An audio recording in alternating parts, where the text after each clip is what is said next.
If you want to become a good OnlyFans chatter or you want to hire good OnlyFans chatters, then I would recommend that you look for these 5 skills, or at the very least, you train yourself to develop these 5 skills, or at least you have them in your mind that these are things that you need to get better at.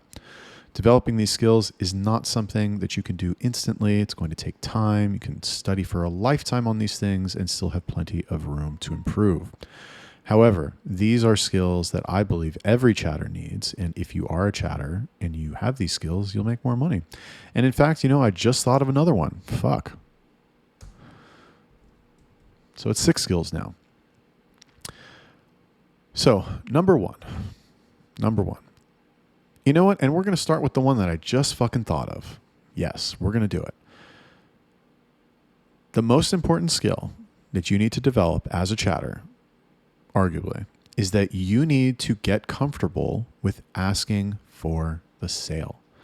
Get comfortable with asking for the sale. Get comfortable with asking the sub for money. Get comfortable closing this motherfucker on something. It's not going to be easy all the time. Sometimes you'll experience resistance. You got to push past the resistance. It's going to be uncomfortable. Oh, you're having this fun, pleasant conversation and the sub likes you and he thinks you're great and blah, blah, blah. And then you're like, oh my God, I don't want to ruin this amazing conversation that we're having by asking him to buy something. Oh no, that would make him feel sad. And then I wouldn't be able to feel good about myself that I'm a good chatter because look, he's so enthusiastically talking to me. Well, guess what? Your job as a chatter is not to have fun conversations. That is not your job. Yes, that might be a pathway to success, but that is not your job. Your job is to make money. Your job is to bring in the dollars. Your job is to fucking make the cash register ring and have money in there every day that you work, which is every day if you work for me, and should be every day if you don't work for me, unless you're a bitch. So you have to develop that skill, and that's not something for most people that they're going to be comfortable with from day one. Yeah, you have some freaks out there that are just like sociopaths that don't care, that are like, okay, now tip me $300 and I'll fucking whatever, send you something. And they just don't care. They don't give a fuck. Like, props to them. I'm not saying that's the only thing you need. You need to temper that with, some decent conversational skills. But that is super important. You can have everything else on this list. You can literally have everything else on this list. And if you don't have that, you're going to be limited in how much you can sell. Okay. So grab your balls, understand that you are going to experience discomfort. And why are you going to experience discomfort when you're cultivating this skill? Why? Because you are going to essentially ruin a lot of conversations with people who otherwise would have been perfectly happy to continue to talk to you all night for free. And you're going to ask them to make a choice. You're going to say, make a decision right now. Do you like talking to me? You do? Great. Well, it's not free, sweetie pie. So give me some fucking money. I'll send you pictures. I'll send you videos. I'll send you the good feels via text messages.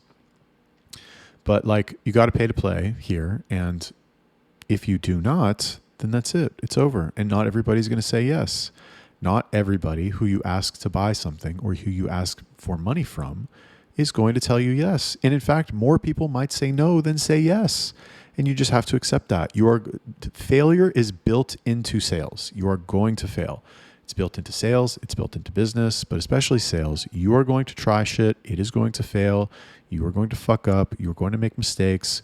You're going to experience emotional discomfort on the way to, being able to assess when's a good time to close and when's not a good time to close. But that's just how it is. That's the game. And the sooner you understand that, the sooner that you harden your skin against the failure and continue to work and do what you're supposed to do anyway, the better. And the more money you'll make, and then everybody will be happy. So now that we've gotten that one out of the way, let's talk about the softer skills. Number 2, how to get people talking and to open up to you. So I'm going to give you guys a tip here when it comes to getting people to like you. Let's call it that. If you want to get people to like you, all you have to do is get them talking. That's all you have to do. That's literally all you have to do. Well, it's not all you have to do. That's 90% of it. It's just get them to talk, usually about themselves. If you can get them to talk about themselves, they're going to fucking love you. That's all there is to it. And if you're a chatter, obviously you want people to love you. You want people to enjoy talking to you. Let me put it to you like this, okay? Yes, your job is to make money. There's OnlyFans subscribers, they're sub to, let's say, 10 accounts. So at any given opportunity, at any time that they fire up their OnlyFans and they're fucking get their bottle of lube next to them on the keyboard, and they're like, who do I want to jerk off with tonight? I don't know. And they're going to choose from, and let's say they're only subscribed to 10 models. Only. We know it's more than that, but let's just say it's only 10. Do you think they're going to choose to talk to the ones who are boring to talk to, or greedy, or too salesy? Or are they going to talk to the ones that like they just love talking to and that they can just talk about themselves? They're caught up in their drama and like, oh, I gotta, let me log in so I can update Jennifer on my job search or whatever the fuck, And the skill of getting people to start talking to you and to open up to you and to tell you personal information about themselves and what's going on in their life and their hopes and desires and dreams and fears, if you can get that from people, then you will go very far. Now, pro tip, how do you do that?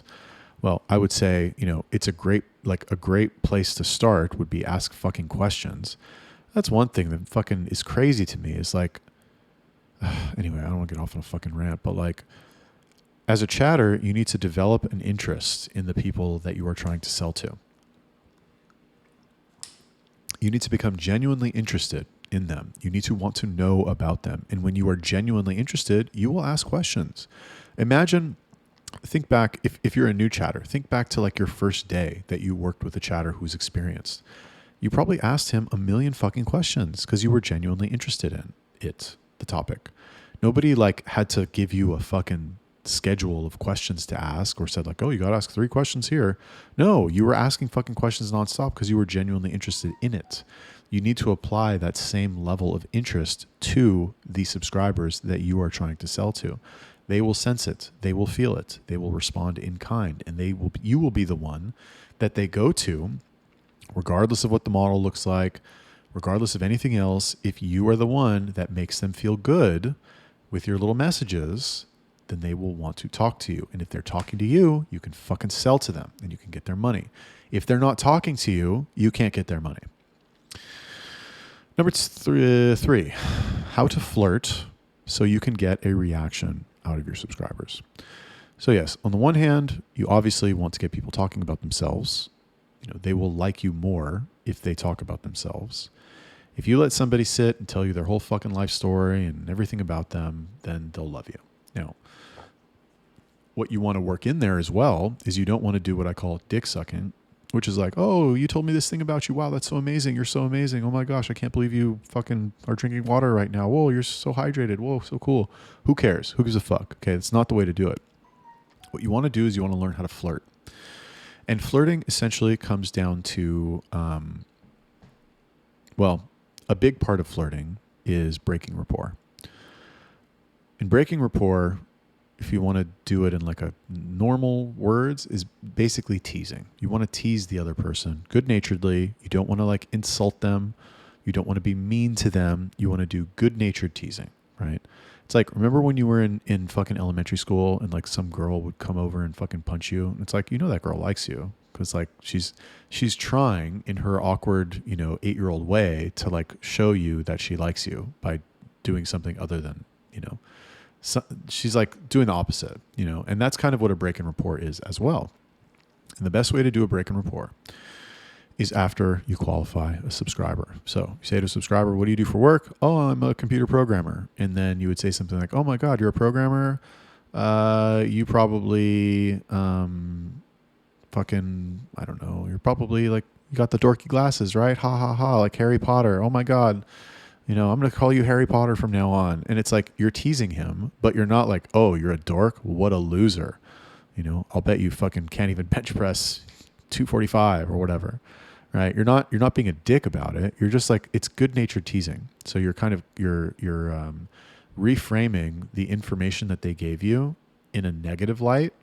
And then if you really want to get sophisticated with it when you tease them is you'll add a positive to it as well. So let's say like the whole Harry Potter thing, right?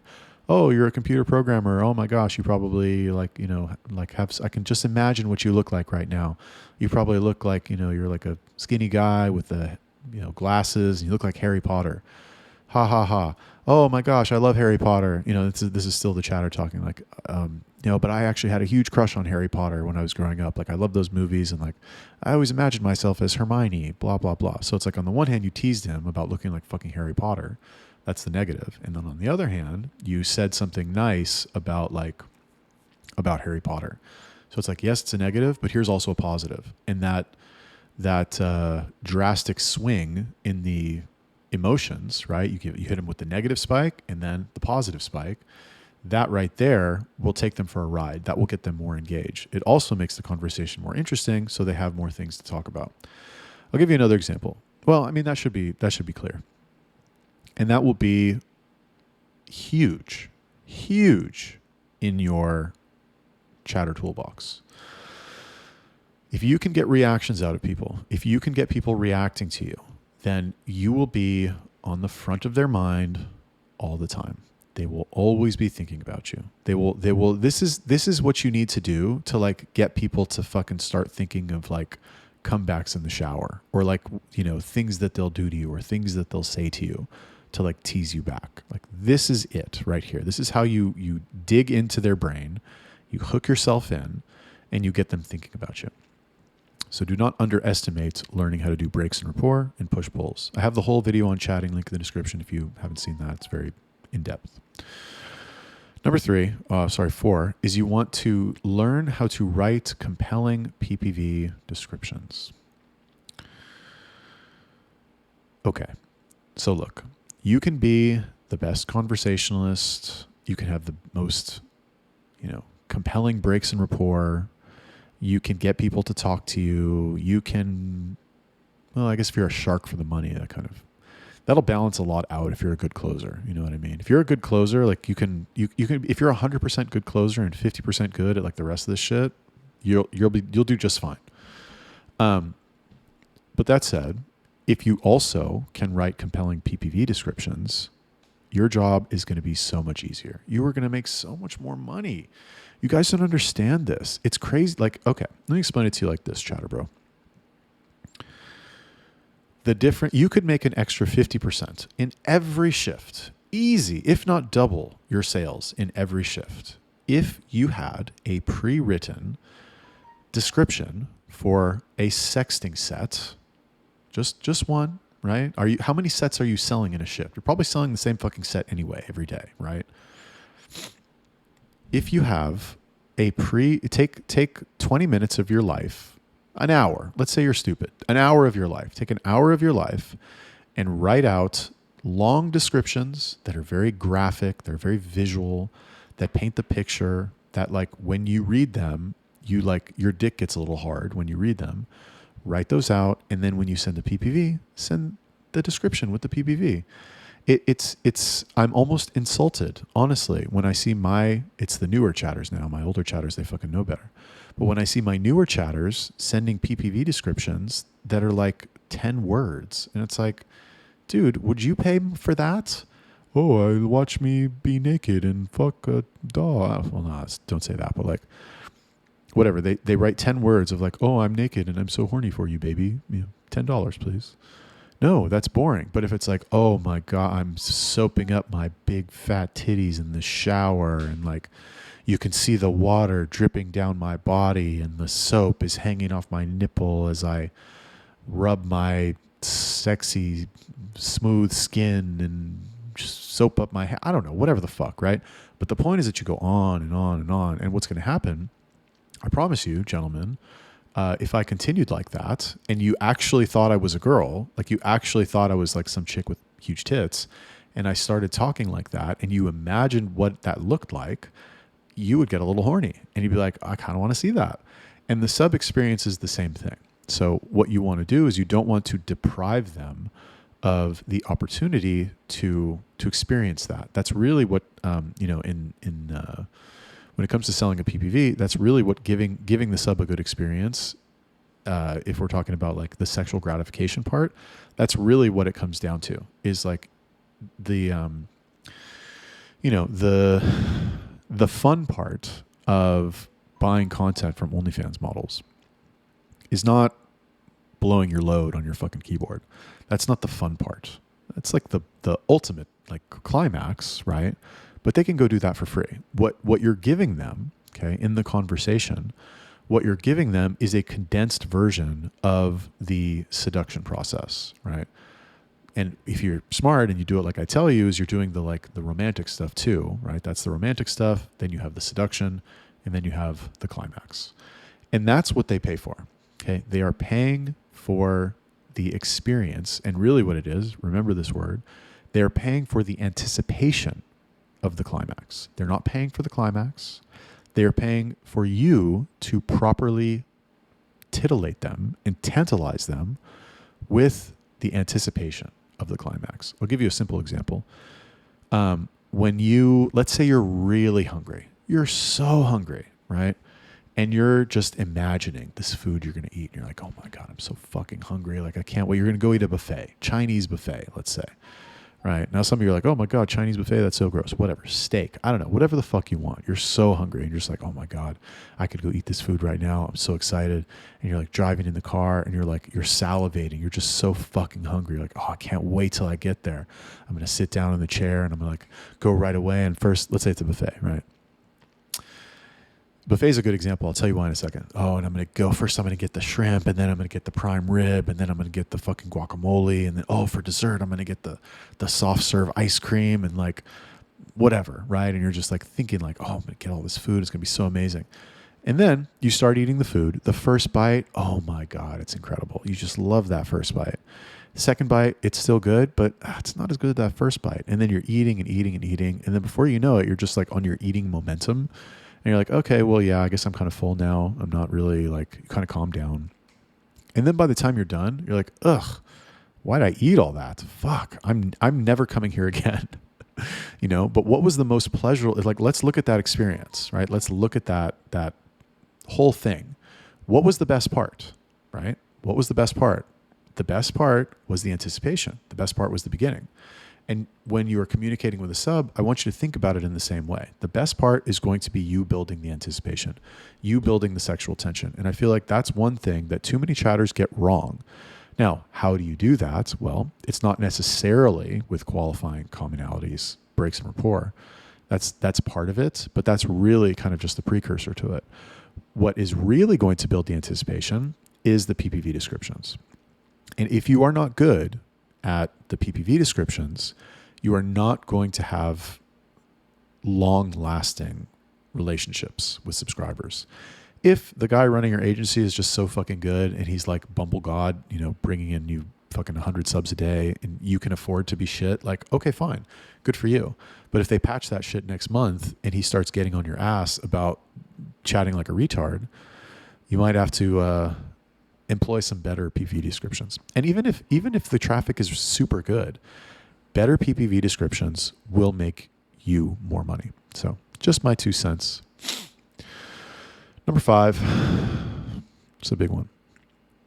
You need the skill of learning to, I'm sorry, just a second. Oh, fuck. Okay, that's the only one. Did I just mute myself? No.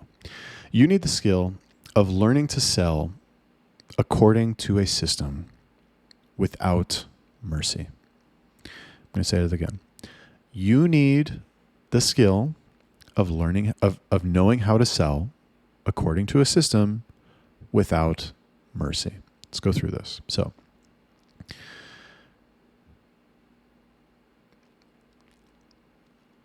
if you're a chatter, okay, you need to understand that the sales process with chatting, every different thing you sell, every different industry of sales has a process. And after enough attempts to go through the process, you can break it down so that it's more or less predictable, right? And first thing you do this, then you do this, then you do this, boom, boom, boom, sell. And chatting is the same. Now, there's a lot of different ways to sell. I'm not saying my way is the best way, but in general, with sales, the process is like this. You get the customer's attention. So this we could consider, let's say, an opener. So you get their attention, you do your pitch or presentation. And then you start to close, right? So it's presentation, close, and then the customer will usually like have some sort of objection. You overcome the objections, and then you continue to close, and then you upsell. So it's get their attention, pitch, close, handle the objections. I'm running out of space here. Handle the objections, continue to close, repeat that as many times as you need, and then upsell and close and all that stuff. So it's like, it's the same for whatever you sell. Houses, cars, fucking hot sauce, doesn't matter. And as a chatter, you should always be thinking, what did I learn from my last shift? What did I learn from this interaction that I can integrate into my system? If you don't have one that is presented to you, this is one area of your life. I don't know who you are, but this is one area of your life where you need to be organized, where you need to like make a conscious effort to analyze the conversations that you've had, so that you can make, essentially rules for yourself, if then statements. If the sub says this, then I say that, in order to either get to the next stage in the process or to sell something. These systems are complex, not built in a day, but you need to do. That's why it's a skill that you develop, and you need to develop that skill. Now, if you're lucky, it's not even lucky. If you're if you're lucky and you watch my videos and you are using the system that I have, provided to the industry, or if you work for me directly and you're lucky enough to have me fucking breathing down your neck to make sure you actually do it, then you've got the system there. Yeah, sure. There's all these little tips and tricks that that you will learn from your time in the field that you can integrate into your own style. Sure.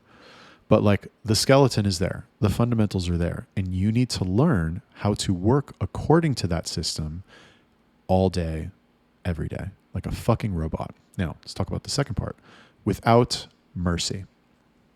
So I kind of touched on this with the first one I talked about, where I said you need to fucking be a closer, right? Now, yes, you do need to be a closer, but you don't want to only be a closer. You don't want to be a sloppy salesperson who's just a good closer. My chatter that works for me, who's worked for me forever, who's got 9 lives like a fucking cat, he's kind of like this. Like his presentations are not great. I haven't checked his chats lately. I probably should, but I don't know. I need to take my fucking blood pressure medication before I do that.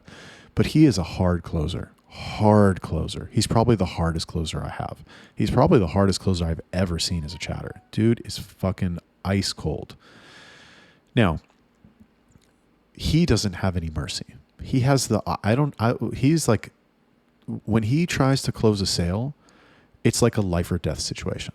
Like, he doesn't give a fuck. Like, it's him or the sub who's going to survive. And if he doesn't close the sale, then he's going to die. And if he closes the sale, then he'll survive. That's how it feels when I read his chats. Now, I'm not saying you need to be like that, but a lot of the times what happens is, because sales is an emotional job, and because most people are not, psychopaths like my chatter, sadly, it would be nice if they all were like that, but they're not. I'm also not like that. So what you need to do is you need to adhere to the system, and you need to execute that system without mercy. And built into that system should be many opportunities to sell, many opportunities to upsell, many opportunities to apply pressure to the conversation, leverage previous parts of the conversation, leverage certain facts that you know about the customer or the subscriber, so that you can increase your chances of making the additional sale, of asking for more money, of upselling in some way. And a lot of times what happens is that chatters will go through the beginning of the process and they'll close a little bit, but because closing is uncomfortable for them, and really getting like as much money out of the sub as they can makes them feel uncomfortable, or they feel bad for the sub, or they're like, oh, I already sold this guy for 300. Like, I can just stop here. I don't want to have him. He shouldn't have to spend another 400, like, let me just give him a deal, whatever. All of these things, you need to, and I mean, we can, if we want, let's say we want to be proper professional sales trainers. We say, why are you denying your customer the enjoyment of enjoying your product as much as he can? He didn't tell you to stop, so you shouldn't. Fine, whatever. Okay. But like in reality, you don't think like that. Nobody thinks like that. Literally, nobody thinks like that. What you think is, oh my God, I'm taking advantage of this person. I'm taking too much money from them. They're buying fucking videos for $100. I can't keep doing this. I feel bad for them. And what you need to do is you need to be able to execute that system without mercy. You cannot have mercy for these people. I know that sounds harsh. I know that sounds bad, but I don't care what it is that you're selling. If you want to be a top performer, you cannot have mercy. Do you have goals? Do you have aspirations? Do you have things that you want to do in your life? Well, guess what? You need fucking money for that. And they have your money. That money is in their bank account. It's on their credit card. And all you have to do is get it from their bank account to the OnlyFans account. And that's it. That's all you got to do. And you're not going to be able to do that if you are too empathetic to the point of being merciful upon your subscribers in a sales situation. Close fucking hard according to your system.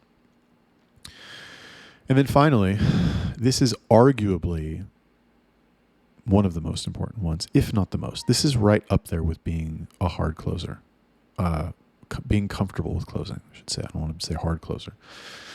That'll be misinterpreted, I'm sure. But this one is equally as important as that, I would say. And this is, you need to develop the skill of working at the same intensity throughout your entire shift.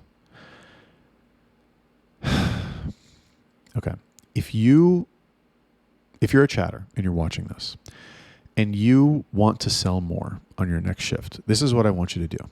Okay. I want you to, when you sit down at the computer, I want you to take a pen, take a piece of paper, and you write this out. You say, Jimmy the chatter, I swear on Jesus, on my mother's life, on my children's lives, on my dick and balls, on my honor as a man, whatever. I swear on that thing that I will work at the same level of intensity during my entire shift, no matter what. You sign it. You take that piece of paper, you put it to the side. Or better yet, you put it in front of you so you can fucking see it and remind yourself. Oh, and you know what? Instead of saying no matter what, you're going to say no matter how I feel, or no matter how badly I want to stop, or no matter how many sales I'm making. This is probably, probably. This is guaranteed to have you make more money. Why? Great question. Well, sales is an emotional job, and I covered this kind of in my discipline video that I published a couple days ago. But because it's an emotional job, a lot of times what salespeople will do is they will react to their own emotional state in the middle of their shift, depending on how their shift is going. For example, if you start this, and I'm not saying everybody does this, but it's very common. You have a salesperson and, well, I'll tell you, like, okay, fine. When I was selling hair straighteners, right, this was very common. You would have somebody would get to work. We'd all get to work at the same time. And, you know, it's kind of like a competition. We're all kind of there. We're all kind of working, looking for customers, whatever. Somebody starts off, they get a sale for $600 and boom, first sale, $600. And then like they ride that wave a little bit and they sell more and they sell more and they sell more. And then by the middle of the day, they're on like 1,200. And that's a great fucking number for the middle of the day. And then what do? They look at their number and they think to themselves, okay, I'm on 1,200. That's normally what I sell in a day, 1,200. So, I'm going to go take a fucking long lunch. I deserve it. Yeah. I'm going to go eat my fucking lunch, call my fucking girlfriend, do this, do that. And then they come back an hour later and what happens? They get stuck. They don't fucking sell anything for another 6 hours. And then at the end of the day, they're just like so fucking, they pressure like some poor lady into buying something for $100, $1,300. Now what happened? Okay. They took a big break in the middle of the day, which interrupted their momentum, fucked their discipline. They got out of the mind state of I'm selling, I'm making a lot of money, I'm going to maximize the efficiency of this day, I'm going to take advantage of this like excellent momentum that I've gotten in the beginning of my shift to make as much money as possible. They broke their mind out of that and they went into the mind state of like, let me eat fucking Panda Express and like listen to my stupid girlfriend talk about her day. Who cares? And like brag to her that I made a sale for $600. Does it matter? No, it doesn't. And what you need to do, what that person should have done is stay and fucking keep working and keep doing the fundamentals and keep doing their fucking job so that they continue to sell at more or less an even pace throughout the entire day. Now, on the other side, okay, what sometimes happens to people when they're not doing well, and this is with, you know, it happens to everybody, but it happens more, I would say, with inexperienced salespeople. Because when I say inexperienced salespeople, what I really mean, here's the real key to being good at sales. The real key to being good at sales is actually this, is to work at the same level of intensity throughout your entire shift, is to be able to do what you know that you need to do regardless of how you feel and regardless of what number you are on. Okay. We're kind of like, we're under this impression that today's sales are separate from yesterday's sales. And yeah, they might be like partitioned in a way for bonuses or for your paycheck or whatever. Like today's sales don't count towards tomorrow's bonuses.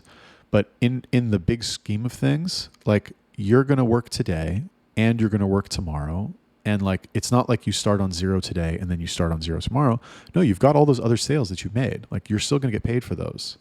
So the idea that, you know what I'm saying? Like you're not on zero. Anyway, whatever. I don't want to get too fucking meta about it, but like, let's go back to the other example. So if you have a salesperson who starts out, like let's say next to that salesperson who closed the day on 1,300, got that big sale for 600, you have another salesperson who starts out and they don't sell shit. One sale for 100, another sale for 100. They're on $200. And like they see this other person next to them just crushing it, making all these sales. They get to be on 1,200. And this person starts to feel bad. They're like, oh, fuck, man. Like this person is like, you know, crushing me today. It's just not my day. I don't know what it is. Oh, and you know what? I ate that fucking burrito last night. And like, oh, I fought with my girlfriend. I got a stomach ache. And like, they start making up all these excuses. And they're like, you know what? I'm going to go fucking walk around. Fuck this. I'm going to go take a break. I'm going to go do something to like interrupt. I'm going to go smoke a cigarette. Let me interrupt my mind state so that I don't have to deal with this anymore. And because that person's having a bad day and they let their emotions get the better of them, they're going to take a break. They're going to interrupt what they should be doing, which is working at the same level of intensity throughout the entire day. And they're going to take a break and their day is going to be way worse because they're going to take an hour break and come back and have even less momentum. And the other person is going to be on even more money. And anyway, the bottom line is that the thing that solves both of these problems, well, I guess the first one isn't a problem, but the thing that is the cure against any sort of, negative impact of your emotional state, whether it's positive or negative, the antidote to that is to work at the same level of intensity, to work at the same level of intensity throughout your entire shift. You just have to do it. And it's a skill. And this is really what makes experienced salespeople have an advantage over inexperienced salespeople, is that experienced salespeople have been through that situation so many more times. Me, as somebody who like selling hair straighteners for 13 years, that is fucking ancient. There's probably less than 100 people on the planet that have done it that long. I'm not even joking. I'm seriously not even joking. If there's more than 100, I fucking feel bad for them. 100 is probably a stretch, honestly. So imagine, my level of, let's say, fortitude when I'm having a bad day or a bad couple hours. It's not even really fortitude.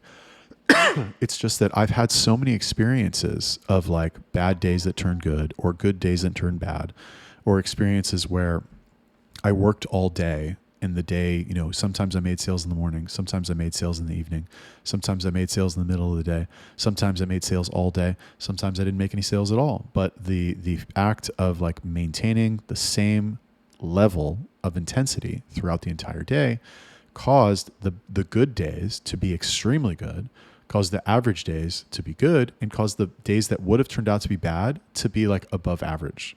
And it's just a matter of, are you able to fucking light a fire under your ass in order to go do it. And on that note, ladies and gentlemen, thank you for watching the video. I am done.